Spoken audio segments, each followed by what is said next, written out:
ഭരണാധികാരികളോട് നമുക്ക് പുച്ഛമുണ്ടാവും, വെറുപ്പുണ്ടാവും, വിദ്വേഷമുണ്ടാവും. അങ്ങനെ മറ്റുള്ളവരെ ഉൾക്കൊള്ളാൻ കഴിയുക എന്നത്. ഞാൻ എൻ്റെ പ്രിയപ്പെട്ട സഹോദരന്മാരോട്, ഒരുപാട് സഹോദരിമാരും ഇവിടെ ഉണ്ട്, ഞാൻ പറയട്ടെ നിങ്ങളോട്, നമുക്ക് ഈ പ്രവാസത്തെ കുറിച്ചുള്ളൊരു കൺസെപ്റ്റ് ഉണ്ട്.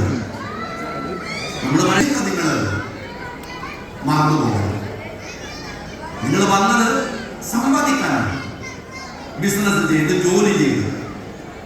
അതൊരു നല്ല ജാഗ്രതയോടെ നിങ്ങളുടെ സമയം ചെലവഴിച്ചിട്ട് മതി നിങ്ങൾ KMCC സംഘടിപ്പിക്കാനും ലീഗ് സംഘടിപ്പിക്കാനും ഒരു പരിപാടിയും സംഘടിപ്പിക്കാൻ. കാരണം നിങ്ങളെ പ്രതീക്ഷിച്ച് ഒരു നാടും ഒരു വീടും ഒരു കുടുംബവും നാട്ടിലുണ്ട്. പല KMCC-ക്കാരെയും എനിക്കറിയാം.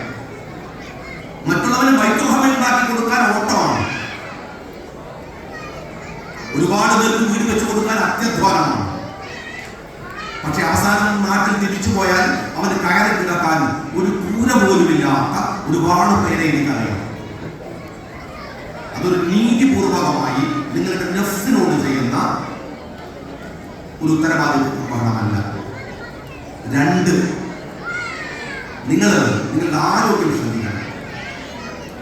ഞാൻ എല്ലാ KMCC എല്ലാ പ്രവാസ മേഖലയിൽ പോകുമ്പോഴും ശ്രദ്ധിക്കുന്ന ഒരു പ്രശ്നം എന്താണെന്ന് വെച്ചിട്ടുണ്ട്, നിങ്ങളുടെ ആളുകൾ നമ്മൾ നാട്ടിൽ വന്നിറങ്ങിയാൽ നമ്മളെ കൊണ്ട് ഓട്ടാണ്.